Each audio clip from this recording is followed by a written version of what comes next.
Welcome back to The Heat. We're discussing the strained relationship between the Philippines and the United States and efforts by the Philippine president to revive ties with China. Let's get back to our panel right now. Isano, we talked a moment ago about the war on drugs. The immediate reason for the breakdown in the relationship between the United States and Philippines appears to be President Obama's criticism of President Duterte's crackdown on drug dealers. Let's listen to what the U.S. president had to say. Our position that if we're working with a country, whether it's on anti-terrorism, whether it's on going after drug traffickers, as despicable as these networks may be, as much damage as they do, it is important from our perspective to make sure that we do it the right way. So, Isano, it appears that President Obama has hit a raw nerve there. Why has the Philippines leader been so angered by that?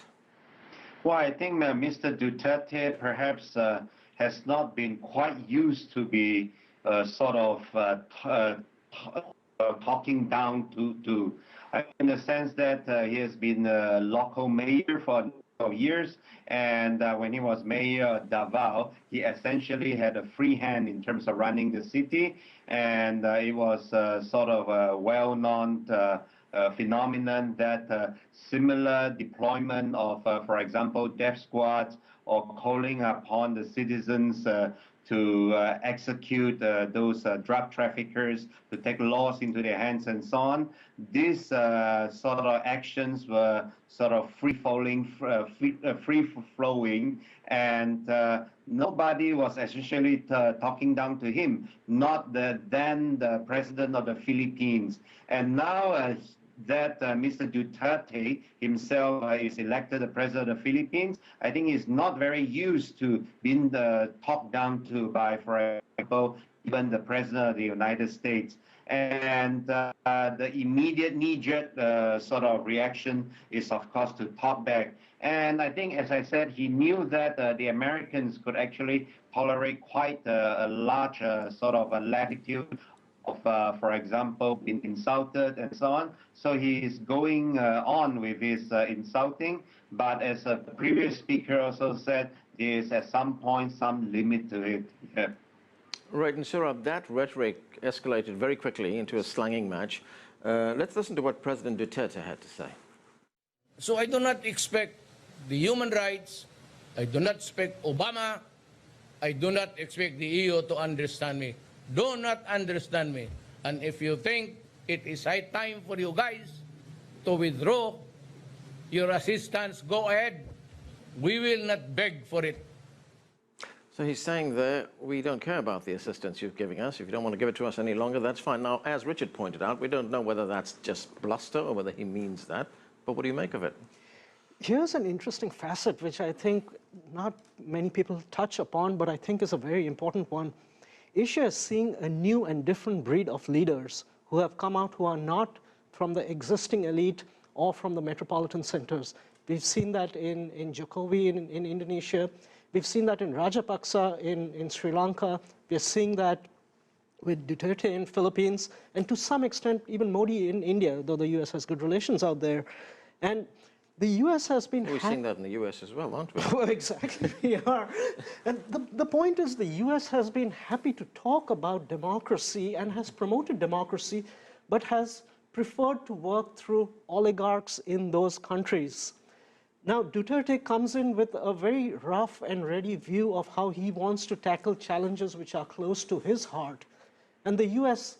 has difficulty coming to terms with this sort of leader, has not done this sort of outreach with provincial leaders, and has not used to this form of functioning and style. And so this sort of relationship can degenerate quickly. Of course, another thing that the US doesn't grasp too well about this is, you know, Southeast Asia has been an arena, and South Asia has been an arena where there has been colonialism, where the brunt of that colonialism has been from white countries. Unlike in East Asia, like Korea, where the main problem, or China, where the main problem was Japanese imperialism. And so the alliance structures that it has in East Asia do not easily translate in the same way and speak to the masses and their leaders in the same way that it does in Southeast Asia. And the US, I don't think, is approaching these and understands these underlying drivers that well.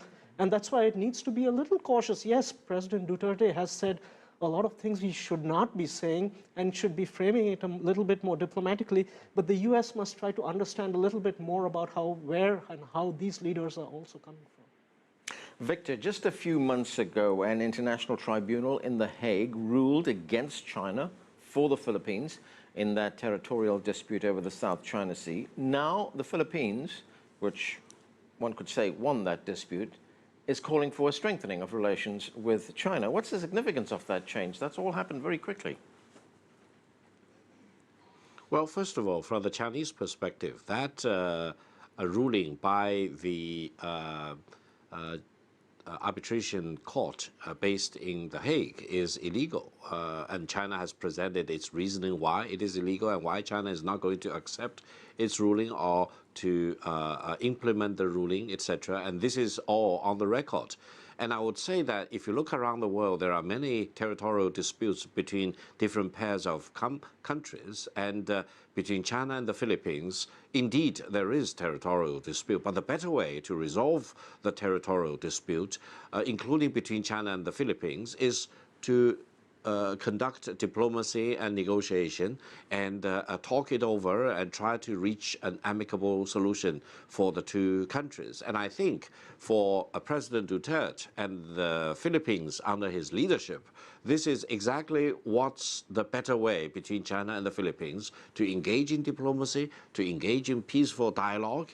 And meanwhile, even though there may be these territorial disputes, we still can, put them aside for a while and focus on cooperation between the two countries. In China, if you do that right, there could be huge demand for many products and services from the Philippines, and this will help the Philippines to create many good jobs in the Philippines and boost its export to China. And China can also provide lots of assistance in terms of financing and infrastructure capabilities. And this is exactly what the Filipino people would benefit from. Therefore, I think, even though the Hague Arbitration Court has made its decision, which China rejected, between China and the Philippines, let's talk, let's negotiate, let's try our best to resolve the territorial dispute. But meanwhile, let's embrace each other as close neighbors, let's improve our relations, let's do trade with each other, let's help each other to boost our economic development, and let's both benefit from this kind of mutually beneficial business in trade and economic relations with each other. That's the better way. That's the high way. It's not the low way of as if there will be no more tomorrow if you do not resolve the territorial dispute between the two countries. Richard, you have written that the new Philippines outreach to China has made it almost impossible for the United States and its allies to rally global pressure on China. Is that a big setback for the United States? Yeah. Oh, it's huge. It's huge. Actually, in the Philippines, within the bureaucracy, among a lot of people, there's a huge disappointment that President Duterte has not openly used the arbitration case to mobilize international support. And clearly that is what the United States had in mind. I think President Obama was expecting that the Philippines will use the arbitration case to put more pressure on China, to mobilize the ASEAN, and perhaps even call for freedom of navigation operations by US and other countries like Japan. But that didn't happen. I think for Duterte, what's important here, as of now, is to prevent war and manage the disputes. And while Duterte has been contradicting himself whether the negotiations with China will be with regards within the framework of the arbitration award or not, I think what we're looking at here is that China will continue to reject the arbitration case as illegal, although that's not the point of view of a lot of countries. But I think behind the scenes in their negotiations, they will try to find a compromise that at least partially conforms with that final award. And I think one low-hanging fruit is, for instance, a joint fisheries agreement or a modus vivendi in the Scarborough Shoal, because the award clearly said that the Scarborough Shoal is a traditional fishing ground, not only for China, not only for the Philippines, but for multiple countries. So I think that is where much of the negotiations in the coming months will focus on. And I think if the two countries can find an understanding over the Scarborough Shoal, that will tremendously contribute to bringing down tensions and mutual animosity, not only between the governments, but the peoples of China and the Philippines. Saurabh, so you've got this tough rhetoric coming out of Manila. What are the policy options here for the United States? And one other thing, very quickly, how are other countries in the region looking at this change in dynamics, countries like Japan or South Korea? Let me get to the second question first. Yeah. Let me split that into two sections, actually. There are countries, there are the ASEAN countries, first of all, Right. and then there are the countries beyond ASEAN. The ASEAN countries are actually thankful that the arbitration is over, because the arbitration over means the closing of a chapter, which means the beginning of a new chapter, and a new chapter which can go in a more positive direction. And China has shown itself willing and wanting to go in that positive direction post the arbitration. So they've been actually happy about it. Maybe there's a little bit of disgruntlement at the side of the Vietnamese, because they have also in the process won some significant gains from that arbitration process.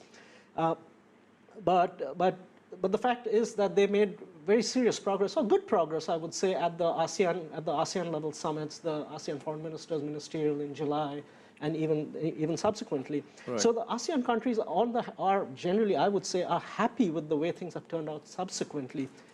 The other countries, you have countries like Japan, who actually were an accessory of the US and have been disappointed with the way the matters have played out. Right. But then you have countries like India, another extra-regional country, who has been able to find a middle ground between where the ASEAN countries are and where the US and Japan is. So it's a kind of a mixed bag in that regard. I don't think anybody ever thought that freedom of navigation was being denied in the first place in the South China Sea. So there isn't any great anxieties happening from that perspective. But the situation is obviously still a very fluid one, and we need to see where it goes from there. So what would policymakers here in the United States be looking at right now when they see this change in the relationship with the Philippines? What they will do is, I assume, maintain a low-key approach at this point of time. Right. The United States can't get too far ahead wanting to say, let's go in, let's put the pressure on China, when the ASEAN countries and Philippines themselves, who are the key players in this dispute, are not involved. And Obama saw a little bit of that in the East Asia Summit, where he tried to say, oh, I'm going to bring a little bit of a negative tone out here. There's not that much space for that. But a lot will depend on how China intelligently utilizes this moment with the Philippines on South China Sea issues in terms of negotiating certain space for the two parties.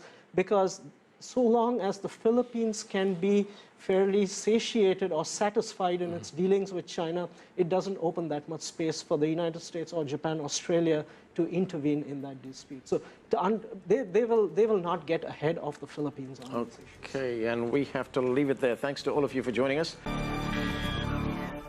This week's state visit by the Philippines president marks a new beginning for China-Philippines relations. Chinese President Xi Jinping and Philippine President Rodrigo Duterte agreed their two countries will set aside differences over the South China Sea and work together to improve bilateral ties. The two sides signed 13 agreements covering trade and the economy, infrastructure, the fight against illegal drugs, and maritime cooperation. We begin our coverage with CCTV's Wang Tongxian in Beijing. And Tongxian, China and the Philippines have just released a joint statement on President Duterte's visit. Was the dispute over the territorial claims in the South China Sea addressed? Yes, Anna, and the Asian neighbors agreed that negotiation and dialogue is the most effective way to solve the maritime dispute on the South China Sea. And this is one of the major outcomes of Duterte's Beijing visit. Chinese Vice Foreign Minister Liu Zhenming said the friendship between the both countries have now been fully restored, and their cooperation will now enter a new phase. And China and the Philippines would also restore cooperation mechanisms on diplomatic consultations, defense and security consultation, and political party and Congress exchanges. So a new chapter for bilateral ties, really, Anand. Tongxian, in an interview with CCTV, President Duterte said only China can help the Philippines. What's the potential for economic and political cooperation between these two countries? Well, warmer ties between China and the Philippines are definitely encouraging for their economy. The Philippines can expect more Chinese tourists, and this will bring about estimated revenue of $1 billion in 1 year. Also, this is predicted that bilateral trade will reach $60 billion in 5 years and create some 250,000 jobs. Furthermore, Manila has been invited to join China's Maritime Silk Road Initiative so it can benefit from regional economic cooperation. And it's more than just economic benefits. Both countries are now seeing common waters with the South China Sea disputes. They are looking at joint Coast Guard control to safeguard peace and stability in this region. This really gives China a good chance to make good on its argument that Asian diplomacy without intervention of outside parties can be win-win, even for those who have territorial disputes. Anand. Now, China has supported the efforts of the new Philippine government in its fight against drugs, unlike the United States. What kind of assistance is China offering the Philippines? That's right. Beijing has promised to support President Duterte's battle against drugs through two ways: financial support and law enforcement cooperation. Duterte said about 4 million Filipinos are embroiled in illegal drug trade. To bring down the numbers, beside the harsh stance against the drug cartels and dealers, the Philippine government plans to build more rehabilitation centers. In November, there will be actually one opening founded by a Chinese businessman. Duterte's office also said China has committed more than $9 billion in low-interest loans to the country, and about 15 million will go towards drug rehabilitation programs. So, Anand. Thanks, Tongxian. That's CCTV's Wang Tongxian reporting from Beijing. Joining us now from Manila is Richard Javed Haydarian. He's an assistant professor of political science at De La Salle University and the author of Asia's New Battlefield, the USA, China, and the Struggle for the Western Pacific. From Beijing, we're joined by Yang Xiu. He's a senior fellow at the China Institute of International Studies. And here with us in our Washington, D.C. studio is Michael Kugelman. He's a senior program associate for South and Southeast Asia at the Woodrow Wilson Center. Thanks a lot to all of you for joining us. Richard, here we have two countries that had some major differences only a few months ago. Now we have President Duterte going to Beijing. What's the significance of this visit? Well, in a very fascinating turn of events, within almost 3 months, the Philippines has gone from one of the fiercest critics of China, from a country that likened China to Nazi Germany on 2 occasions, now to a potential ally, or at least that is what President Duterte has been trying to say during his trip in China. Now, this trip in itself was highly symbolic. Why? Because usually Filipino presidents go to the United States or other major powers before they visit China. But for President Duterte, this is his first major state visit. And in fact, initially it was Japan which was supposed to be the first state visit for him. But he bumped down the Japanese in favor of Beijing, but he will soon be in Japan. Nonetheless, huge economic deals, around $13.5 billion of business deals have been signed, $3 billion of infrastructure investment on the part of China. So he has a lot of economic goodies to bring home and try to portray China as a benevolent power. But the problem here is, what are the concessions he got in the South China Sea? Because while President Duterte said he doesn't want to bring up the issue because he doesn't want to rock the boat, for the Filipino people, that's the most important issue at this point in time. They want China to also show goodwill. They want also some compromise, at least in the Scarborough Shoal. Yang Xiu, the Chinese President Xi Jinping has described this visit as a milestone. Let's watch part of what he said. Let's watch. I hope we can follow the wishes of the people from the standpoint of mutually essential and common interests, and use this visit as an opportunity to push China-Philippines relations back on friendly footing and improve the relationship in all aspects. So, Yang Xiu, here we have two countries that just had a major diplomatic spat over territorial claims in the South China Sea. So in that respect, how much of a reset is this for both countries?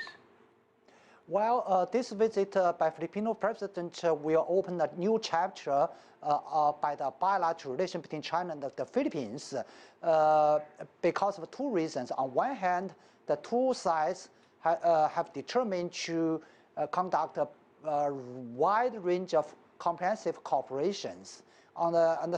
Secondly, the 2 sides agree to manage the difference on South China Sea issue in a proper way, at a proper level.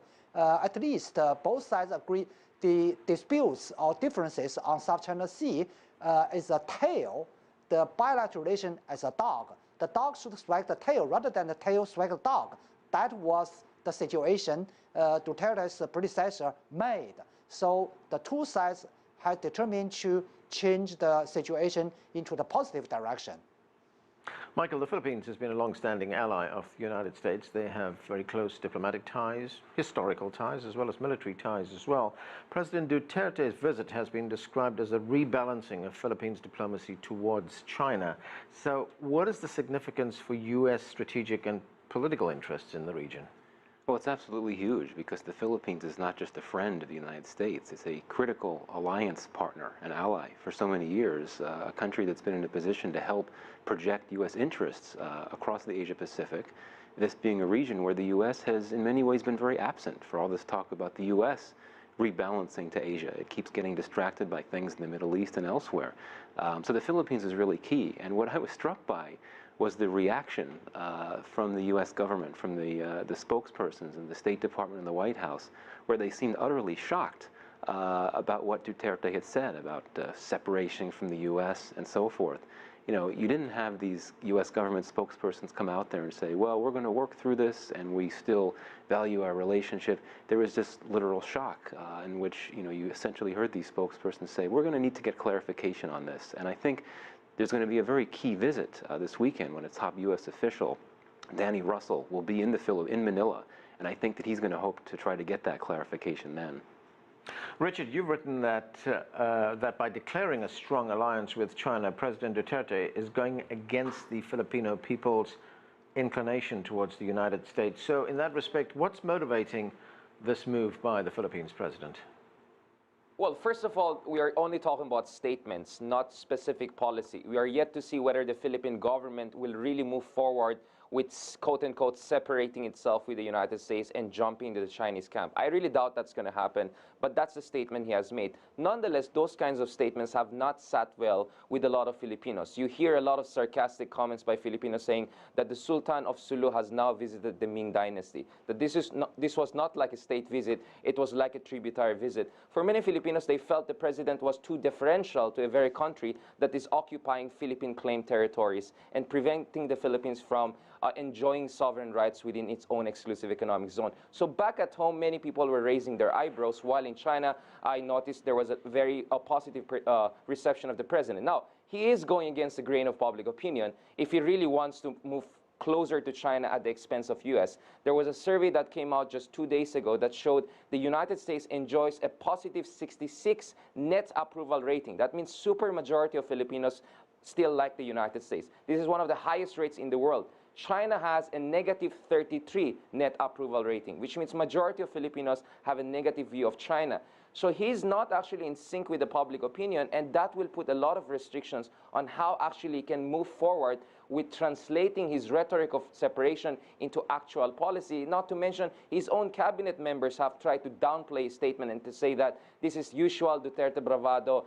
There's no guideline or specific instructions yet for us to move forward with an actual separation from the United States. Right, Richard, he might not be in sync with public opinion as far as this issue is concerned, but he still does enjoy 76% approval rating among the Philippines public.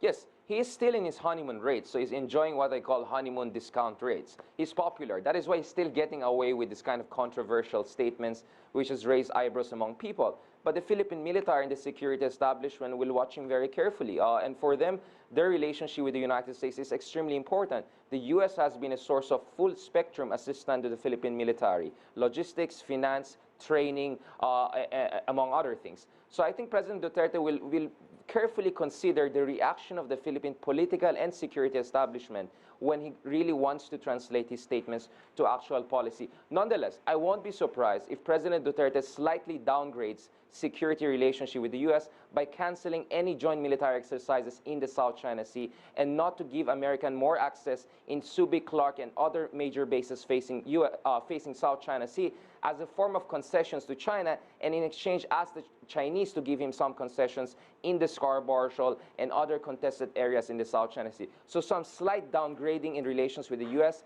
is more or less on the horizon, but completely separating from the United States, I think that was more hyperbole than actual policy statement. Yang Xiu, as far as the South China Sea issue is concerned, the two sides have issued a joint statement, was issued a short while ago, in which they've now agreed to resolve their differences through negotiation and diplomacy. In fact, the word that was used was consensus. What does that mean? Well, from Chinese point of view, we understand the new Filipino government has changed to the position for solving this issue, disputes, by negotiation, by bilateral negotiation with China, meanwhile explore the ways for the joint development. That is a positive signal, it's a positive direction supported by China. Actually, for the long time, China has been calling for direct negotiation among the claimants, rather than the indirect parties like the United States, like Japan, to join in. And meanwhile, China suggests China and ASEAN as a whole to negotiate and set up a COC to guarantee the stability and the peace and the freedom, including the freedom of passage of this region. So by the two-track negotiations, we believe we can achieve the peace and stability and the freedom passages. And this visit by Filipino president pave a way for the positive direction. Michael, we had the arbitration court, the International Arbitration Court, recently rule in favor of the Philippines against China in this dispute over the South China Sea. The United States had hoped to use that ruling to put pressure on China to comply with it. Has President Duterte now undermined U.S. efforts to do that? Oh yes, I mean this is one of many reasons why this development is such a big blow for U.S. interests in this region, and particularly in the South China Sea context. But you know, I think it's important to make this point. For all we're talking about the security implications, what this means for territorial disputes and the like, I think that we really need to bring the conversation back to economics. I think that we need to be careful not to get caught up on what this means for the broader security implications of the region, just because I think at the end of the day what the Philippine president is really concerned about here is economic support. The Philippines clearly needs a lot of such support, particularly for infrastructure. And I think the fact that you know, there is so much money coming out of this, so many claims of investments from the Chinese, is a pretty big deal. China is simply willing to put more investments out there than the U.S. is, for example. And I think that the Philippine president, I mean, he has a good reason. I think he's very practical in a sense. For all we talk about his bombastic rhetoric, he's very practical, and he understands the need to find the best possible economic partner to address these economic interests. So in that respect, Michael, do you agree with Richard there that as far as security relations are concerned, there will only be a slight downgrading in the relationship with the United States? I really think so, and particularly in the short term. For one thing, bureaucratically, it would just take a very long time to end these various defense agreements that the two countries have with each other. It may take a few years, and by then you may have a different leader and so forth. But absolutely, I think the economics is the big thing, and the actual changes for security could be relatively limited, just because I don't think the Philippines or the Philippine leadership really wants to end its security partnership with the United States. It simply wouldn't make sense. Okay, we're going to have to take a break right now. More of our discussion on China-Philippine relations right after that. Stay with us. You're watching The Heat.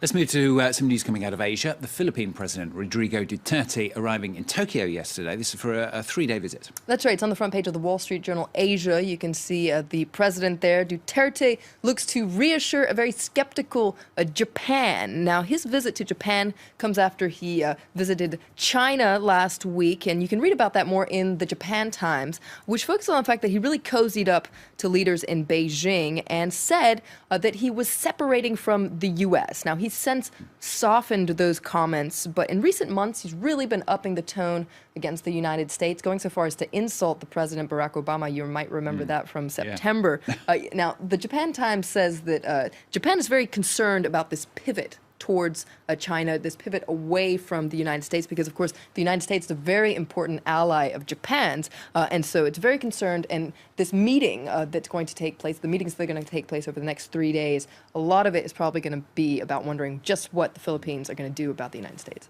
Protocol experts are rather worried as well, aren't they, Flo? Just wondering perhaps what Duterte might come out with. There might be a little faux pas in there somewhere. That's right. They're wondering one thing in particular. Is he going to chew gum in front of the emperor when he meets him? He's supposed to meet him on Friday. Now, this is getting a lot of attention around the world. I pulled out an article from The National, which is actually a paper from the United Arab Emirates. Now, remember, Japan is a country where politeness is very important, highly valued. And some are worried about his rough side because essentially Japanese TV has been showing repeatedly footage of what happened in China when he was meeting with the Chinese president Xi Jinping. He walked into that meeting with his hands in his pockets and he chewed gum during handshakes and signing ceremonies. And so protocol experts are terrified that this is going to happen in Japan. Remember, in Japan, the emperor was considered a living god until the end of the Second World War. People are still expected to be very polite and nice to him. And so people are kind of bracing themselves to see what's going to happen. Perhaps he'll get it out and stick it under his chair or something like that. Anyway, Okay, let's look at another story that's been making news these past few weeks, and that is Philippines. President Rodrigo Duterte has turned things on its head.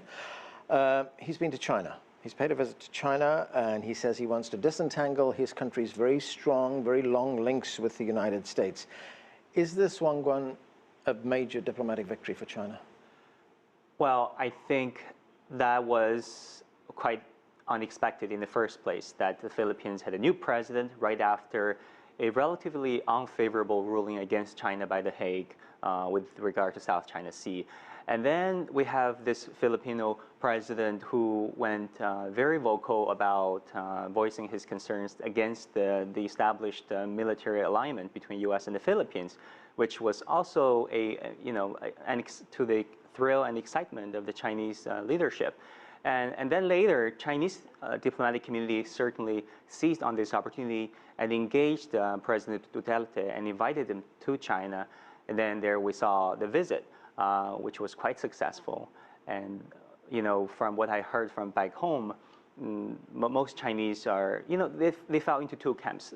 For one, they're really excited about this new prospect of turning a new chapter in China-Filipino relationship.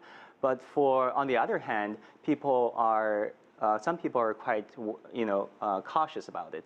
When President Duterte said there's going to be a separation between U.S. and Philippines, Beijing really wanted him to clarify what this separation means. Does it mean that you will kick the tens of thousands of U.S. troops out, stop receiving hundreds of millions of military aid from the U.S., or does it just mean that you will have a more friendly relationship with China and then there will be status quo when it comes to U.S.-Filipino military alliance? So I think that we would like to have more clarification when President Duterte said those things that he said. And Afshin, if we look at it from the United States, here we have President Duterte, who's basically pivoted away from the United States to China. Does that tell us something about the United States and its relationship with the region? Is the U.S. star fading in Asia? I think it's very interesting because as you know, the U.S. has been talking about this pivot to Asia for quite some time, and some countries have received it warmly, like Japan and South Korea, and others, have not received it as warmly, like China and perhaps, and in this case, Philippines. But Duterte, in many ways, some people are calling him the Donald Trump of Asia. He shoots from the hip. He rips up the playbook. He threatens, long-standing alliances, and I think that's what's happening. But what's also happening is he needs to be careful with his rhetoric, because the Philippines has also been a darling of international emerging markets investors over the past few years, and this kind of rhetoric creates a great deal of uncertainty. Well, he is getting a lot of investment out of China. That's right. Yeah. Well, he may. Let's see. Let's see. But the big institutional investors have been talking about the Philippines in the same breath as some of the other big emerging markets, and this concerns them. Raza Rumi, one of the big foreign policy initiatives of the Obama administration has been this pivot to Asia. What happens now when we see what the Philippines is doing? Has President Duterte seriously undermined U.S. foreign policy objectives in that region? Well, I would not really say that he has seriously undermined, but certainly what he is doing is a clear sort of threat to the U.S. vision of its future role and influence in Asia as Obama presidency ends. And it is, in broader terms, it is also now a clear manifestation of the fact that the world is no longer unipolar, and that it, in this multipolar and distributed power centers, China has a major role from the region onto the global stage. And while the Philippines president is known for making some very provocative statements, and he's also a populist strongman type figure, but certainly he is playing his cards rather well, because we were earlier talking about the whole anti-establishment mood in so many countries, and so is the case with the Philippines, where the democratic structures have been extremely corrupt and compromised and preserved of a very narrow elite, and who have been historically aligned with the U.S. So there is a domestic angle as well, but certainly what it shows in many countries, including the Philippines, that it is the rise of China, which is now a reality to be contended with. Magnus, how does a country like Iceland see the United States? You know, we see these anti-American demonstrations around the world, a lot of people calling the United States a warmonger nation, yet we do have lots of other people who say that, yes, we do need a strong United States. It's essential for international stability, for international order. What kind of sentiment do you hear? Yeah, I would say in Iceland, I think it's they are looking at the United States as their allies, and also it's very important to have a very good president who is very good in foreign policy and foreign cooperation with other nations, and it's of course very, very important for small nations and bigger nations like Iceland. And so I think there are many nations, small and big as well, who are looking at the United States now when we have 10 days to the elections, and just wondering what will happen if you have a guy like Trump as a president, but it's, you know, everyone can understand that the United States are the biggest economy in the world, and etc. But it's difficult, you know, how to explain how scared people are with Trump. Okay, well, the last part of our show right now, and that's the next big story. Let's get it from four of you. Magnus, let me start with you. What's the next big story? I think the next big story will be policy on innovation. I think politicians and economists as well will have to tackle our rapid development when it comes to technology. We can see self-driving cars hitting the streets, and there's a lot of things going on that can change our economies and our lives. I think this will be a very big case in the next 1 or 2 years, and after a few months we will see politicians talking about this much more. Yeah, self-driving vehicles, that's going to be a big thing. I saw a report on a self-driving beer truck this weekend. They got their priorities right. Raza Rumi, what's the next big story?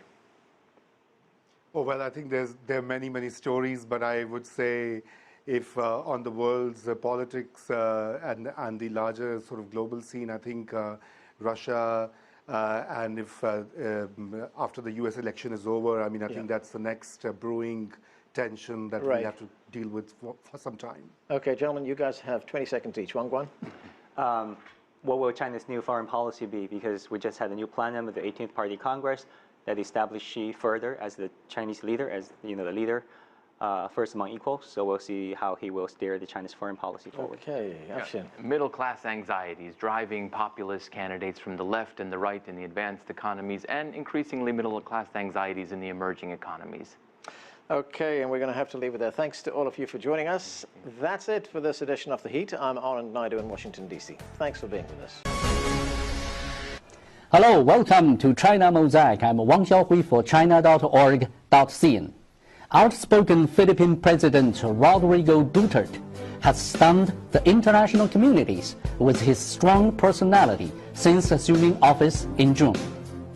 While challenging Washington by saying his country will end the shackling dependency on the United States and calling an end to Philippine-U.S. joint Navy patrols in the South China Sea, he has taken a soft line on China, vowing not to receive the so-called political inheritance from his predecessor and repeatedly expressing willingness to peacefully solve the South China Sea issue and promote all-round cooperation with China.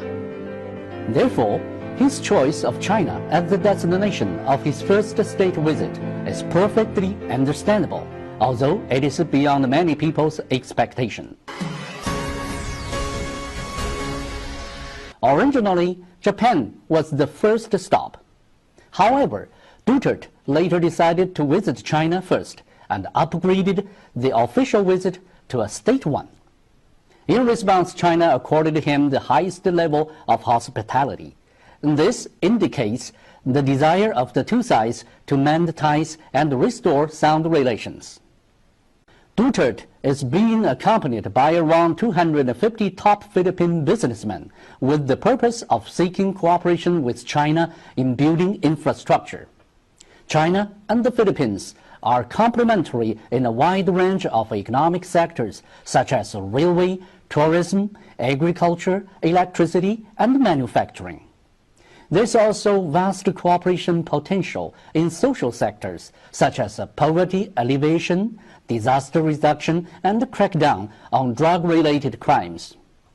Besides, through the Asian Infrastructure Investment Bank, the Silk Road Fund, and other channels, China can offer great financing help to the Philippines. Actually, Duterte is quite straightforward about what he wants: China's money, technology, and assistance, which he believes will help his country achieve its economic goals. Although Duterte's comments sometimes sound erratic, if you reflect on it, he is a wise man. He once said, "My grandfather is Chinese. It is only China that can help us." Right before his state visit, China lifted the ban on the import of bananas, pineapples, and other products from the Philippines. A Chinese-backed drug rehabilitation center is also about to be completed in the Philippines. Will China and the Philippines finally see the sunshine after stormy times? How will they peacefully resolve the South China Sea issue? We cannot expect all problems to be resolved once and for all during a state visit. However, it makes a good restart for the sound development of bilateral relations. Thank you for watching.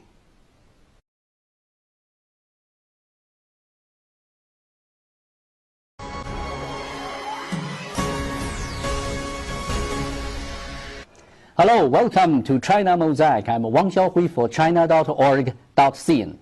Outspoken Philippine President Rodrigo Duterte has stunned the international communities with his strong personality since assuming office in June. While challenging Washington by saying his country will end the shackling dependency on the United States and calling an end to Philippine-U.S. joint Navy patrols in the South China Sea, he has taken a soft line on China, vowing not to receive the so-called political inheritance from his predecessor and repeatedly expressing willingness to peacefully solve the South China Sea issue and promote all-round cooperation with China. Therefore, his choice of China as the destination of his first state visit is perfectly understandable, although it is beyond many people's expectation. Originally, Japan was the first stop. However, Duterte later decided to visit China first and upgraded the official visit to a state one. In response, China accorded him the highest level of hospitality. This indicates the desire of the two sides to mend ties and restore sound relations. Duterte is being accompanied by around 250 top Philippine businessmen with the purpose of seeking cooperation with China in building infrastructure. China and the Philippines are complementary in a wide range of economic sectors such as railway, tourism, agriculture, electricity, and manufacturing. There's also vast cooperation potential in social sectors, such as poverty alleviation, disaster reduction, and crackdown on drug-related crimes. Besides, through the Asian Infrastructure Investment Bank, the Silk Road Fund, and other channels, China can offer great financing help to the Philippines. Actually, Duterte is quite straightforward about what he wants: China's money, technology, and assistance, which he believes will help his country achieve its economic goals. Although Duterte's comments sometimes sound erratic, if you reflect on it, he is a wise man. He once said, "My grandfather is Chinese. It is only China that can help us."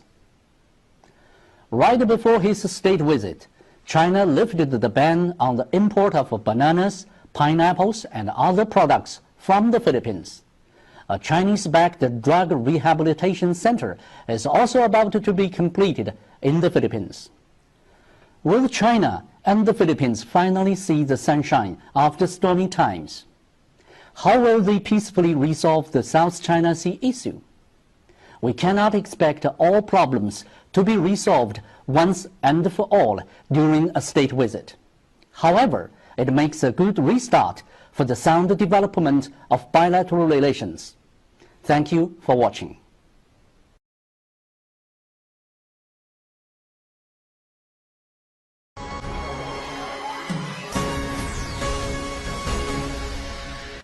Hello, welcome to China Mosaic. I'm Wang Xiaohui for China.org.cn. Outspoken Philippine President Rodrigo Duterte has stunned the international communities with his strong personality since assuming office in June. While challenging Washington by saying his country will end the shackling dependency on the United States and calling an end to Philippine-U.S. joint Navy patrols in the South China Sea, he has taken a soft line on China, vowing not to receive the so-called political inheritance from his predecessor and repeatedly expressing willingness to peacefully solve the South China Sea issue and promote all-round cooperation with China. Therefore, his choice of China as the destination of his first state visit is perfectly understandable, although it is beyond many people's expectation.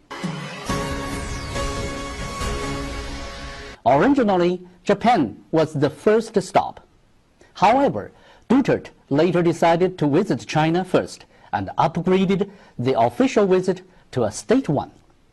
In response, China accorded him the highest level of hospitality.